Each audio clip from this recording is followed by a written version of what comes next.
Welcome back to Living Local. A nuclear energy company is shaking up the tech industry by providing smaller, cheaper, and safer nuclear energy solutions for the future. And here to tell us a little bit more about this is Jay, founder and chairman of NANO Nuclear Energy, and James Walker, CEO and head of Reactor Development of NANO Nuclear Energy, in this segment sponsored by HK Foundation. Thanks, guys, for taking the time to talk to us today. Thanks for having us. Yeah, no problem. Thanks for having us. Okay, so first off, tell us a little bit more about NANO Nuclear and what makes you different from other nuclear companies. So we began as a microreactor company, and I think how we're different is that even though my background is as a nuclear physicist and nuclear engineer, Jay and I both have quite an extensive public markets experience that involves IPOs, public companies, de-risking companies. And even when we started this company, we didn't even start with nuclear. We came at it from where energy is going to be a big issue in the future. How do we solve it? We looked at everything. We looked at hydro, wind, solar, all the alternatives. We finally settled on nuclear. And then even when we went for nuclear, we realized that the bigger potential market was in microreactors. And even then, we try to de-risk things as much as possible. We set up 2 microreactor teams to work on the same MO, so we had double the chance of succeeding there. And even then, we were trying to examine the nuclear landscape to try to work out what the impediments were to success. So we saw that there, as an example, that the US nuclear infrastructure had declined somewhat, and that we needed to try and help build that back. So NANO is now heavily involved in efforts to be part of the build back the nuclear infrastructure in the States. And that's really why we're different. We're trying to create a vertically integrated company where we are in control of our own destiny without having to be reliant on big infrastructure projects being built up to assist us. Okay, so who are you looking at to market your reactors?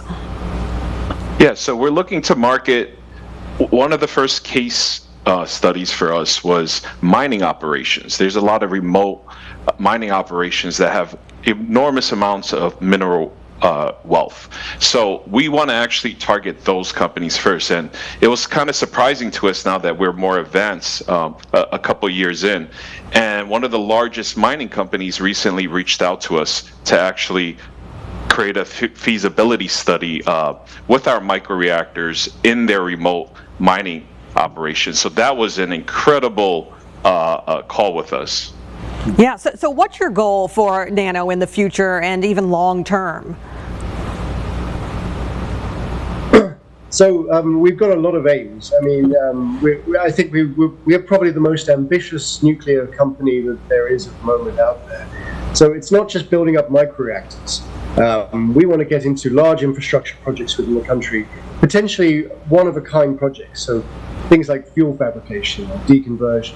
We're even examining things like transportation and all these different sort of elements that feed into it to try and rebuild this big infrastructure within the country so that we can, one, provide all the facilities we need for our own reactors, but 2, also provide services to other nuclear companies that are beginning up in the States. And so we've got a lot of things on the table that we're currently working towards and currently building up. Yeah, so how do you hope to maybe make an impact towards climate change? So I think in the States already, I think it's something like 50% of all carbon-free electricity is generated by nuclear as a start. And that is very likely going to increase much further because there's a lot of mandates that are currently out there for big companies to try and reduce their carbon footprint. And we mentioned mining companies, but that extends to automobiles, extends to oil and gas. Pretty much every industry has these mandates. So that 50% is going to increase. And we know it's going to come from nuclear because wind and solar cannot be locationally sited wherever you want because they need to be dependent on the ideal conditions. And they also are much less consistent.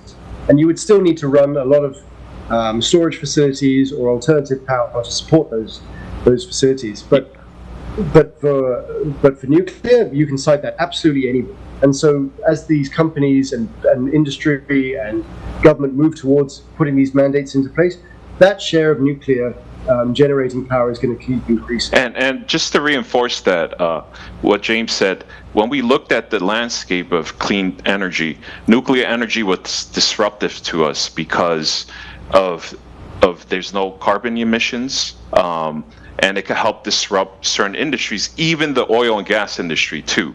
Oil rigs bring in diesel generators, and that's essentially what we want to do with our microreactors, replace diesel generators. Okay, yeah, so those are just a few of those disrupting factors, right? Toward, yes. You know, when we're talking about climate change. That's right. Yeah. Yes. That's right, and there can be plenty of opportunities. So island communities run predominantly on diesel, or remote habitation, military bases, fighting projects, remote industrial projects, disaster relief areas. These all use a tremendous amount of diesel. Even the maritime industry runs heavily on bunker fuel, which is very polluting. Nuclear has the potential to upset all of that and come in and replace all of those diesel generators or bunker fuels, because we know they can do it already. The technology is already proven. It could really transform the energy landscape in the world. Yeah. All right, guys, where can viewers find more information about what you're doing? They could visit our social media handles, just Nano Nuclear Energy. We've built a cult following in a very short period of time. I think people understand the need for nuclear energy and the path to net zero. And you hear this talk, net zero 2050. Without nuclear, it's not going to happen. Yeah, well, best of luck to both of you, and thanks for taking the time to talk to us. Thank you so much for having us. Again, this segment was sponsored by HK Foundation. And for more information on nanonuclear energy, go to nanonuclearenergy.com. And we'll also have all those details posted on ourquadcities.com.